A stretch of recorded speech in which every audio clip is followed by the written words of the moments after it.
ესეც უკვე მე-19 გაკვეთილი ჩვენი დახურული ჯგუფის და ძირითადად სანამ დავიწყებ ახლა ამ ძირითად ფსიქოლოგიურ თემას, რაც ამ გაკვეთილში უნდა განვიხილოთ, მანამდე ერთ თემას შევეხები, რომ ტრეიდინგში უნდა გქონდეს ცხოვრების სტილი ისე მოწყობილი, რომ თვითონ ტრეიდინგი აკეთო რა. და აი ამას უკვე დეტალურად თვითონ გაკვეთილში განვიხილავთ, რას გულისხმობ და რას ვამბობ მაგ ყველაფერთან დაკავშირებით, მაგრამ მანამდე იმის თქვა მინდა, რომ ეხა ეს ყველაფერი რა გაკვეთილებიც იდება, ეგ გაკვეთილები დრო და დრო გაიზრდება. შეიძლება რაღაც პერიოდები იყოს ჩავარდნა, იმიტომ რომ ესე მარტივი არ არის მასალის შეკვრა და განხილვა, მაგრამ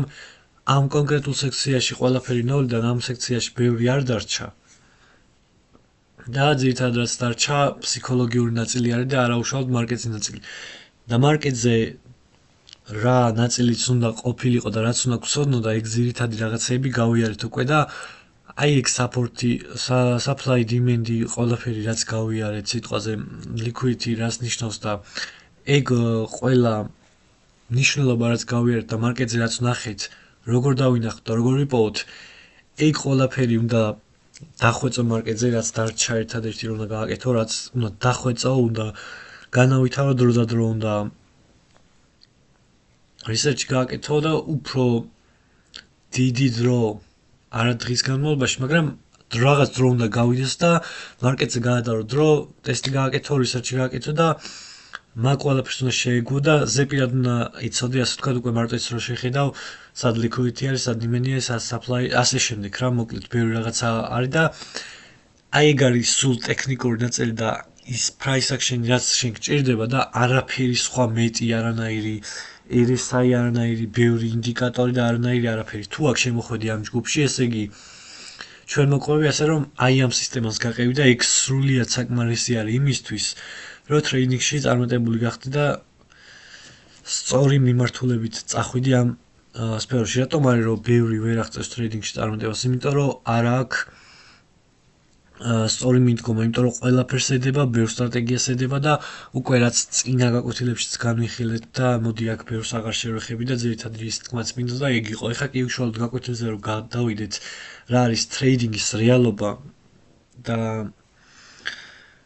როგორც ხედავთ, აი ძირითადად ამ თემებზე გვექნება განხილვა, არც ესე დიდი, მოკლე განხილვა იქნება და მიზანიც ეს არის ამ არხის, რომ მაქსიმალურად სწრაფად, მოკლე დროში, არა სწრაფად წარმატება ტრეიდინგში, მაგრამ სწრაფად აგიხსნათ რა არის ყველაფერი და აი ამ ყველაფერს ხშირად რო გადახედო ხოლმე და მე პროცესში ერთხელ ყურება არ შველის ამ ყველაფერს და ყველაფერი ჩაიწერო, გაანალიზო ასე შემდეგ და ზოგადად ამ ვიდეოების ერთხელ ყურება ყველაფერს არიზავს, ამებს უნდა გადახედო ხოლმე ხშირად თვეში ერთხელ მაინც. რეალობა მარტივი არის ძალიან ის, რომ უმეტესობა აგებს ფულს, ტოვებს ბაზას, ვერ უძლებს პროცესს და რა პროცესი არის ყველაფერი ძირითადად ის, რომ ემოციური დისბალანსი არის ხოლმე, ვერ უძლებენ სიტყვაზე ემოციურად ამ ყველაფერს, ბაზარს ტოვებს და პროცესი თვითონ არ უყვარს პროცესი, იმიტომ რომ ნებისმიერ შემთხვევაში ტრეიდინგში თუ გეყარება პროცესი, თუ ამ პროცესს გაყვები და სწორი მიდგომით იქნები და წაგებებზე არ გექნება რეაქცია და არც მოგებებზე არ გექნება რეაქცია, არამედ შენარჩუნებაზე იქნები, კაპიტალის შენარჩუნებაზე, არა შიშში და არც პირიქით დაკარგვის შიშში, არამედ სრულიად თავისუფალი და იმ მხრივ მოტივირებული, რომ პროცესი მოგწონს და თუ პროცესი მოგწონს, თავარი ეგ არის, რომ აი ეგ თუნდაც წაგების პროცესი დაინახო ისე, რომ აი ეს ძალიან მნიშვნელოვანი რაღაცა არის, მაგრამ რეალურად მარტივად ჟღერს, მაგრამ ძალიან ისეთი რაღაცა არის გასააზრებლად, რაც აუცილებლად უნდა გაიაზრო. ცოტანი რატო რჩებიან, იმიტომ რომ ყველაზე ნაკლები პროცენტი აღწევს ტრეიდერების წარმატებას და მაგის მიზეზი ძალიან ბევრი არის, ძალიან ზოგადი არის, იმიტომ რომ ყველა საქმეში ეგრე არის, რომ არ უნდა გაჩერდე ძირითადად და თუ თავიდანვე ეს საქმე არ მოგწონს, მაშინ ამ საქმეს ეგ აქვს, რომ თავიდანვე არ ღირს ამის დაწყება და ასევე თუ იმიმედებით ხარ, რომ სიტყვაზე რაღაც კონკრეტული მიმართულებით უკან ხარ, თუნდაც ფინანსურად და შეგინდა რომ სწრაფად ამოხვიდე ამ სიტუაციიდან, ეგ არ არის რა, სხვა უკეთესი იქნება თუ სხვა შემოსავლის წყაროებიც გექნება თავიდან სანამ პროფიტული გახდები, იმიტომ რომ ეგ ის არ არის, რომ თავიდან ამით იცხოვრო, ესე რო ვთქვათ რა, და არც ის არის რომ მალე მიაღწიო რამეს, ან შეიძლება მიაღწიო და მე სხვაზე ერთი თვე ისე გავიდეს, რომ პროფიტი არ ქონდეს და პირიქით წაგებაში იყო, ხო? დიდ წაგებაში არა, რა თქმა უნდა, თუ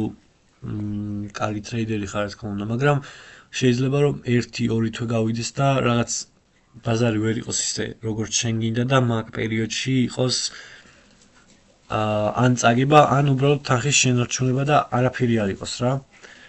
პლუსები ის აქვს, რომ საკუთარ თავზე მუშაობ, როცა გინდა მაშინ აკეთებ, შენ თვითონ ირჩევ დროებს, შენ თვითონ ირჩევ სტრატეგიას, შენ თვითონ სწავლობ, შენი გრაფიკით ხარ და აი გარი მთელი მაგარი მხარე ტრეიდინგის, რომ როცა გინდა მაშინ აკეთებ, რამდენსაც გინდა მაშინ აკეთებ, სადაც გინდა იქიდან აკეთებ, არ ვიცი,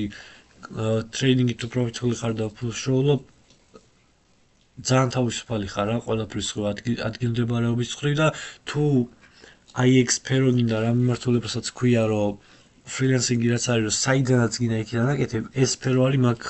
მაგ მიმართულებისთვის საუკეთესო ადგილი. საუკეთესო სფერო, ასე ვთქვათ. კიდე რა შეიძლებოდა მეთქვა გაკვეთილში ისეთი რაც მნიშვნელოვანი იქნებოდა, ეგ არის რომ ხო, და აი აქ რაც გვიწერია, ისინი რჩებიან ტრეიდინგში, ვინც წაგებას იღებს, ვინც წესებს იცავს და ბოლომდე მიყვება ამ წესებს, არ ერღვევს წესებს და თავდაჯერებულობას გამოიმშავებს არა მარტო ტრეიდინგში შემდეგ, არამედ ცხოვრებაში და ზოგადად ეგ მაგარი თვისება არის ტრეიდინგში, რომ ცხოვრების სტილი როგორც გააქვს, უკვე მერე ეგ გადმოდის ტრეიდინგში და პირიქით ტრეიდინგში სტაბილურობა,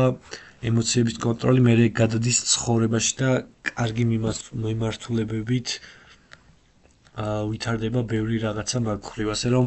ამ გაკვეთილის ძირითადი თემა ეს იყო და შემდეგში კიდე რამდენიმე გაკვეთილი დარჩა ამ სექციაში და უფრო მეტიც იქნება, მაგრამ აი ეს მნიშვნელოვანი რაღაცები აუცილებლად უნდა გაიაზრო.